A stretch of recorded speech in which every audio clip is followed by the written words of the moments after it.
सर्वांना श्री स्वामी समर्थ. तर सकाळी ते लवकर उठली, छानसा दोघांचा चहा झाला, देवपूजा वगैरे झाली आणि लगेचच मला थोडं बाहेर जायचं होतं.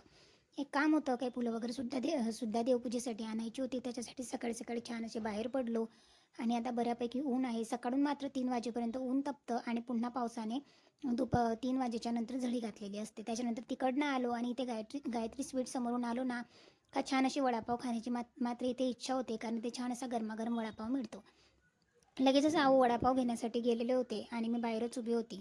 गरमागरम छान असा वडापाव घेतला, पाववडा घेतला आणि घरी आलो. दिवसभराची जी काही कामे होती ती आवरली. नंतर पुन्हा संध्याकाळी छान असा चहा वगैरे बनवला आणि स्वयंपाकाला लागले. काल संध्याकाळची देवपूजा झाली आणि स्वयंपाकाला लागायचं होतं. स्वयंपाकामध्ये मला इथे भरीत बनवायचं होतं. एक वांग्याचंच मी भरीत बनवत असते आणि कांद्याची पात नसल्यामुळे मी इथे जिरं मोहरीची फोडणी दिली. थोडासा कांदा टाकला, शेंगदाणे वगैरे टाकले. एक वांगं होतं त्याला असं छान असं भाजून घेतलं, सोलून मस्तपैकी मॅश करून घेतलं. नंतर थोडीशी कोथिंबीर गार्निश केली, त्याच्यावर मीठ टाकलं, हळद टाकली आणि हळद टाकल्यानंतर छान असा कलर येतो आणि टेस्टसुद्धा तेवढीच बेटर असते.